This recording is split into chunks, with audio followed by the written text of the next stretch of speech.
అమ్మా, నేను లత వాళ్ళ ఇంటికి వెళ్ళి వస్తాను. సర్లే గాని మొన్న సిగ్గిబాయ్ వచ్చాడు, డబ్బులు తీసుకోలేదంటమ్మా ఫుడ్ కి. ఓ అతనా? లత వాళ్ళ అత్త కొడుకమ్మా. సర్లే అమ్మా, జాగ్రత్తగా వెళ్ళిరా. సరే అమ్మా, వెళ్ళొస్తాను.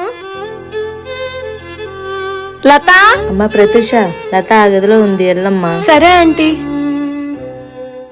హే లత, రావే, వచ్చి కూర్చో.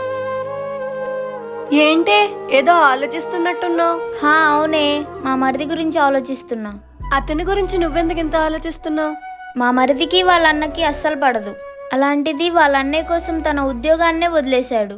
అసలేం జరుగుంటుందో అర్థం కావట్లేదే. దీనికెందుకే ఇంతలా తల పీకేసుకోవడం? మీ మరిదికి ఫోన్ చేసి రమ్మను, అడిగేద్దాం. సరేనే.